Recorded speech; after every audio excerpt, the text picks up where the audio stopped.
Hey there, hope you're doing well, and thanks for being here. In this video, we're going to talk about how to create a hybrid training program and how to think about putting all the sort of pieces of the puzzle together.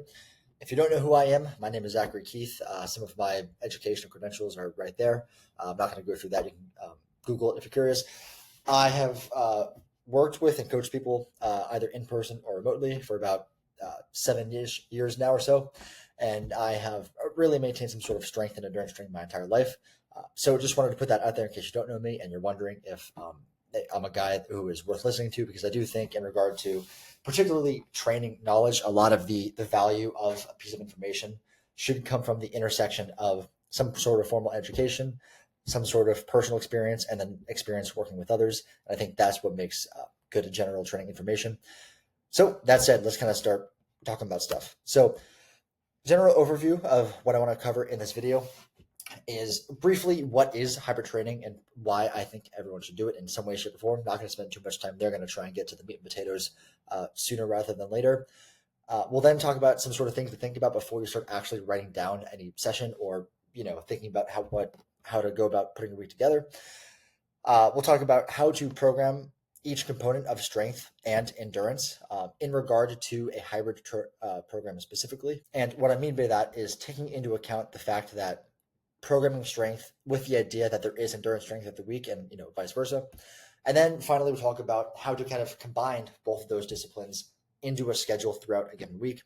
And yeah, let's rock and roll. So first thing, let me shrink my head here. I don't know how to do that. I can move myself over here. There we go.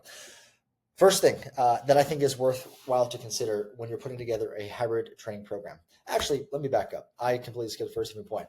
Let's talk about what hybrid training is. So most people will define hybrid training as pursuing two distinct fitness goals that do not directly support one another, right? So the most common example of this is some sort of strength training and some sort of endurance training. But it could also be, let's say you're training the Olympic lifts and you're training a mile for time, or you're training, let's say, Olympic lifts and flexibility. Although there's not much room to go with flexibility because you hit, a wall of how much flexible you can get pretty quickly, relatively. So that's kind of why strength and endurance are kind of the most common manifestation of what hybrid training is.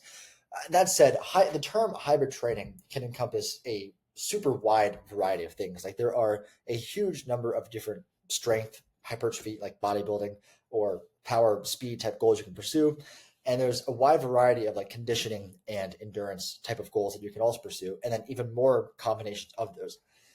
So that said, it's hard to really get really specific into any sort of one orientation combination for the purpose of this video. I do have other resources that I'll link below, for instance, like a hybrid triathlon kind of approach. But nevertheless, the point of this video is more so to cover sort of what the general thought process of what you want to have, no matter what the combination of strength or endurance is. So that said, it's going to be quite general, but what I'm going to talk about here should apply to really whatever sort of goals you want to pursue. So that said, first thing I want to talk about is getting specific on what you're training for. Now, like I said, the nature of hybrid training is that you're already pursuing two different fitness goals that don't directly support one another. I can make the argument that having some sort of aerobic fitness can improve your recovery in between sets and sessions of strength training, and therefore it indirectly helps strength, but it's not a direct, like improving your mile time or your 5K time or your half marathon time won't make you stronger, right? There's no direct effect. So the more specific you can get into each side of the coin, the strength coin and the endurance coin, the more successful you're likely to be, right? So like I said, there's a lot of different things you can choose to pursue on each side. So you can do hypertrophy, powerlifting, Olympic lifting, calisthenics, etc. Multiple different race distances of runs you can do, different triathlons, Spartans, whatever the case is. And there is no right two goals, but you should have a goal for each one, right? So just general sort of muscle building and general aerobic development is a fine goal, but that should be stated as the goal for a program, because how you would program for that is going to look different than how you would program for powerlifting and triathlon or whatever. And you also don't necessarily need to commit to those whatever two goals forever, right? So if you choose to pursue just like a bodybuilding and general aerobic cardiovascular development in general as your two goals to make a hybrid program, and you do that for 12 to 16 weeks, after that time, you can do another 12 to 16-week program where you do powerlifting and triathlon just to, keep the example steady. And the general muscle building and general aerobic development that you do will support the powerlifting and triathlon. It's not like you're starting from scratch every time. So that's another reason why I like hybrid training, because it does allow you a bit of variety, and that can keep things fun, and so really, overall main point here is try to get specific on what your strength and your endurance goals are. And if you really are able to clearly articulate what those goals are, and you're able to get more specific when you're training for each discipline, then you're more likely to be successful in the pursuit of each one. How do I move this slide? There you go. Cool. Okay. Now this is kind of a point that I think is important to consider no matter like what you're trying to program, right? So if you're just trying to program a strength routine, this is still an important thing to think about. But I think it does become a bit, maybe not more important, but it's, with a hybrid programming, there's kind of a bit more pieces at play. So I think it does maybe have a bit more importance. So, and that's just to think about how many times per week, how many sessions per week your schedule allows, right? And the way I like to think about this is not as I state here on the slide, not the maximum number of sessions that you can get on an ideal week, right? Like you should first think about if you are having a crazier week where, work is crazier, you're like all this stuff, things are coming up. What is the maximum number of sessions you can commit to on those sort of weeks? And then past that, you can think about what is the maximum number of sessions you can get in a week on a good week. Typically, what I like to do is kind of have your core sessions, like the sessions that are really moving the needle towards your goals on those sessions that you can guarantee. And then on the sessions that aren't guaranteed, but on a good week, you'll be able to you can have a bit more of your accessory stuff. And accessory stuff could mean like a zone 2 type of training, which I'll talk about a bit more later, or it could mean like training external rotation of your shoulder, basic stuff like that. But it's an important thing to think about, and because as we kind of go through the rest of this video, understanding like how many sessions per week you allow, and it could be, there is no wrong answer here also, right? It could be 4 sessions per week. It could be 5, 6, 7, 10. It doesn't matter. You just need to have a number here before you start writing stuff down on paper, right? So resistance training structure. So in other words, like what your strength training split is. Now, when you're thinking about really any sort of strength training split, something I like to keep in mind is that, as I note here, with your weekly volume equated, so if the number of sets you perform for a muscle in a given week is the same, it doesn't necessarily matter much if you do that session or that volume in 1 session per week, 2 sessions per week, 3 sessions per week.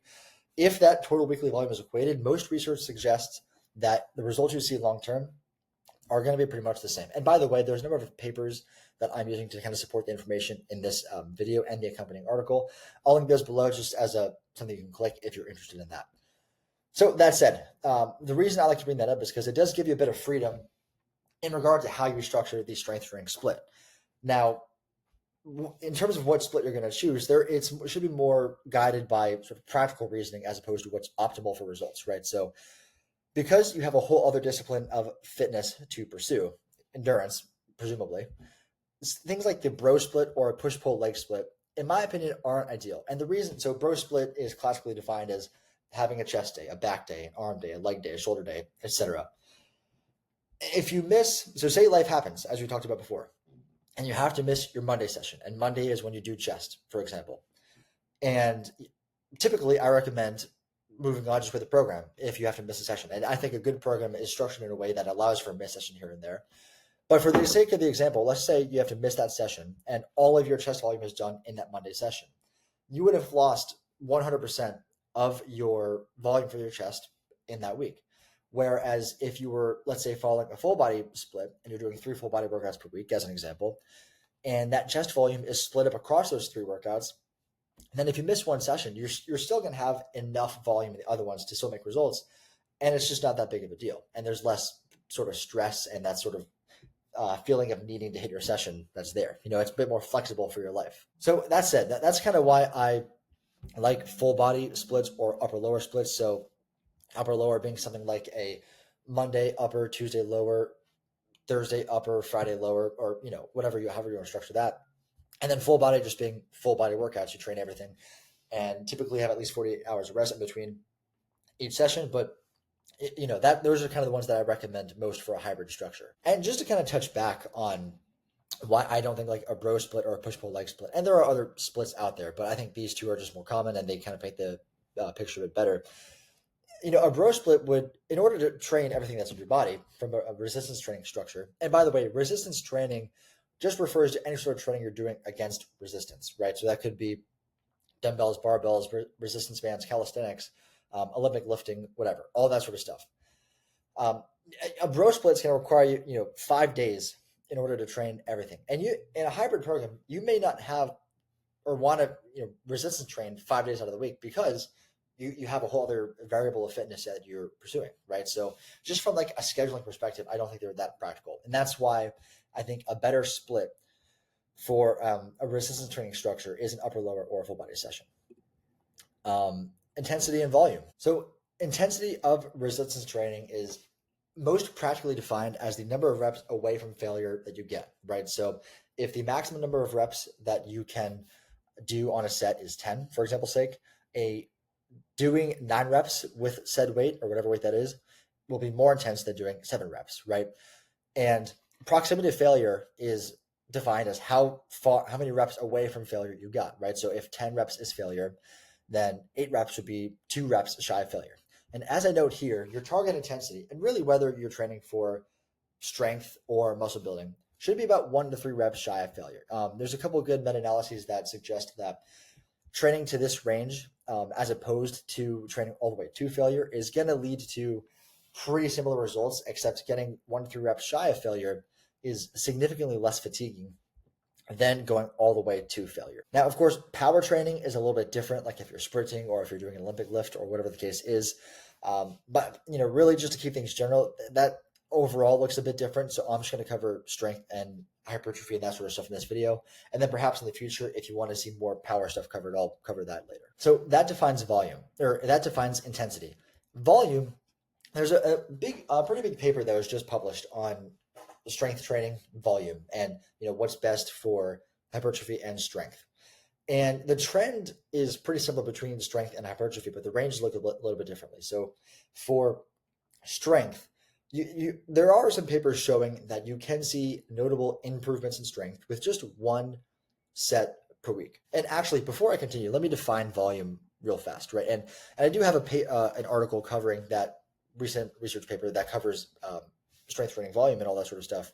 And there's a better definition of volume on that paper, so I'll link that down below if you're interested. But simply, you can define volume of strength training as the number of sets taken per week to this target intensity, which is 1 to 3 reps shy of failure. So again, you could define it as 5 reps per week, this close to failure. And this is per muscle group, right? So that's a pretty practical way of defining volume, and it's gonna, using that definition functionally should give you good results. Strength, as I was gonna say before, there are some papers showing that you can see noticeable improvements in strength with just 1 set per week.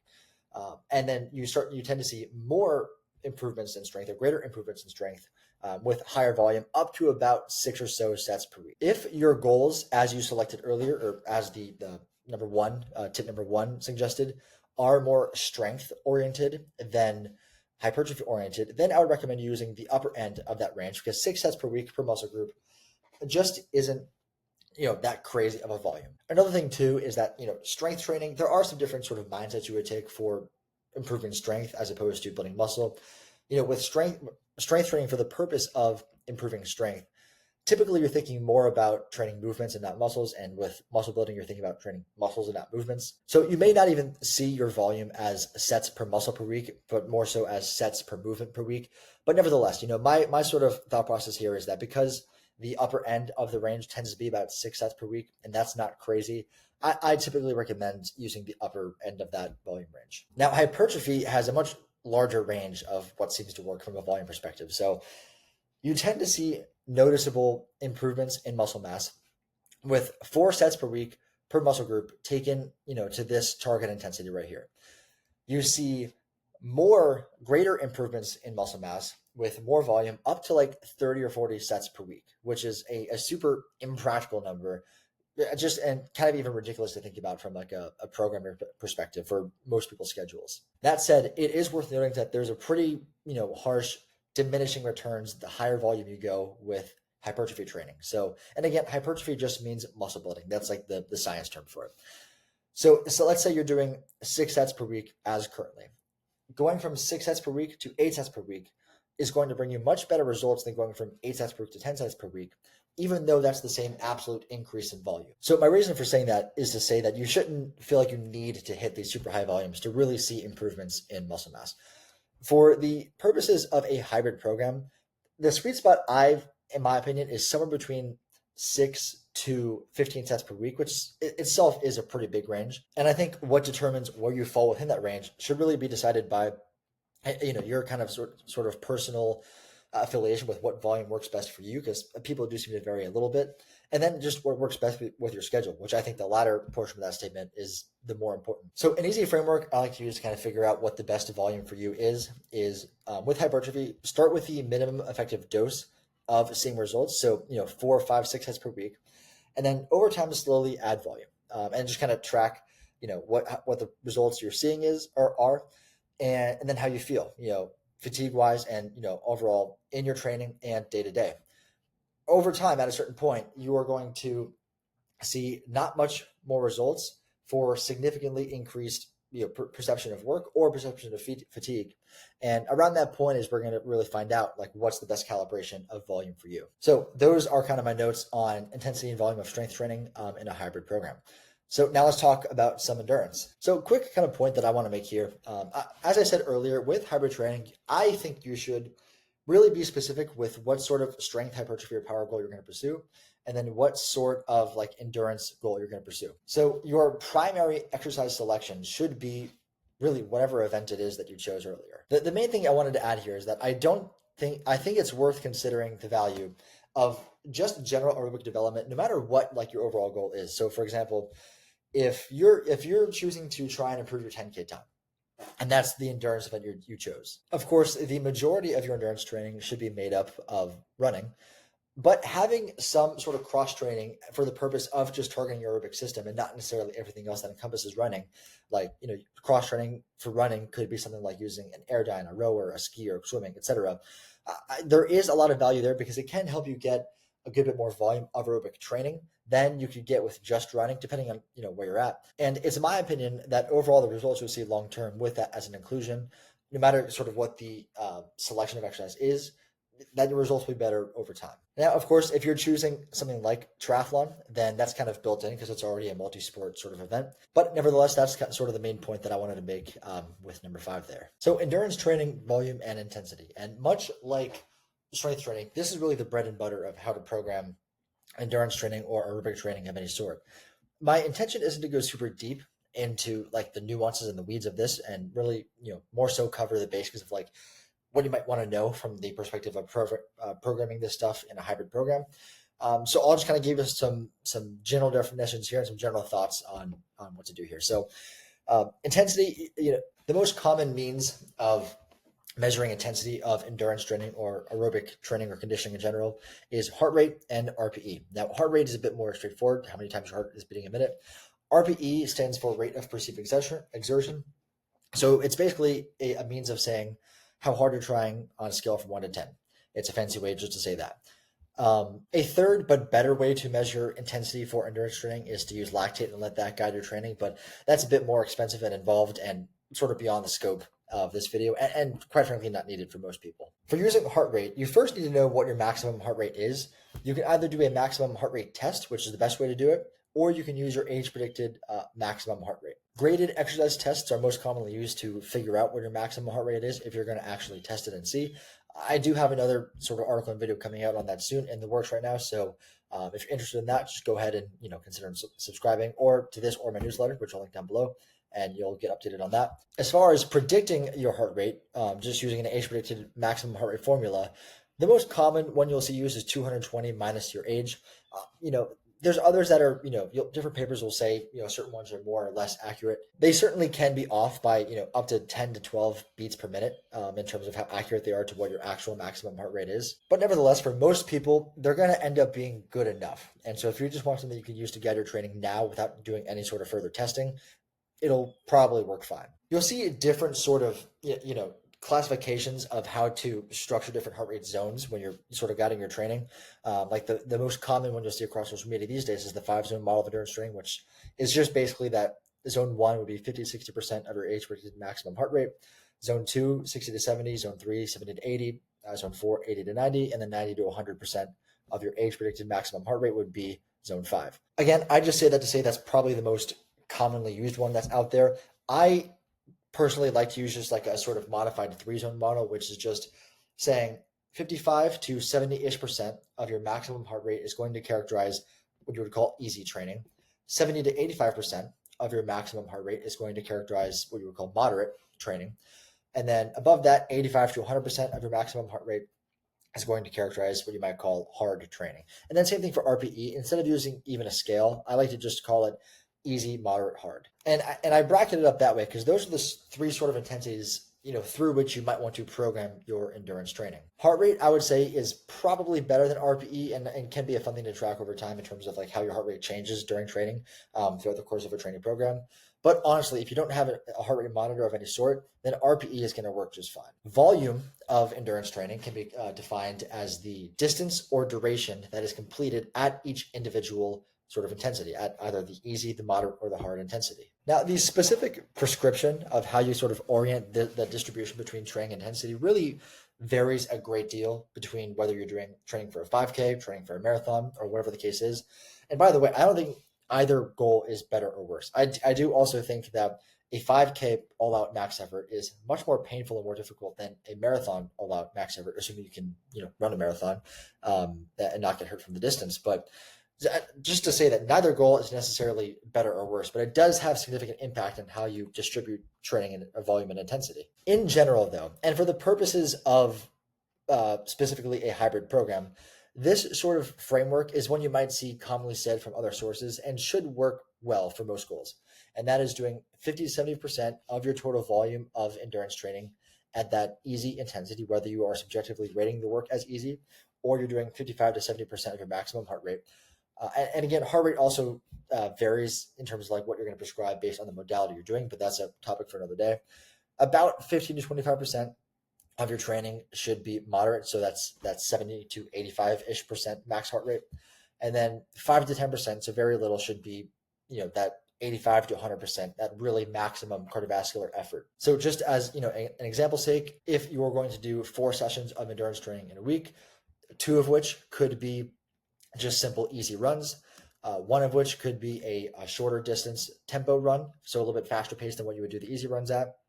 And then one of your sessions could be a high intensity interval training session. Now, something I'll say too, and especially for a lot of the hybrid programs that I write, you could just knock out all of the moderate training. I would surmise that the high volume easy training and the low volume very hard training is much more important than the moderate training. I would honestly view, for the purposes of a hybrid program specifically, the moderate tempo sort of trainings to be more of a luxury if time allows. But doing only high volume zone 2 kind of training, like this easy sort of work, and then one like interval session in a week that's hard, is going to be probably fine for most sort of goals. All right, so to kind of wrap up what we're talking about here today, just some sort of thoughts on how to put all this sort of stuff together. So load management for any program, but especially hybrid programs, is really the name of the game. So just managing how much load you impose on your body, how much fatigue you're feeling, all that sort of stuff. It can be a pretty deep topic, and how it actually looks can be, look different depending on what the goals are, what level of fitness the person at hand is, etc. So for the purpose of this video, I'm just going to give you some sort of quick bullet points that should just let you hit the ground running. So first point, a muscle should be given at least 48 hours in between intense trainings. Now, an intense training could be that high intensity interval training, it could be strength training, it could be power training, etc. So, and also just an example of what high intensity interval training or high intensity conditioning might look like. An example, an easy thing to program would be 2 minutes of running at an easy pace, 2 minutes of running at a max effort pace, repeated 3 to 5 times.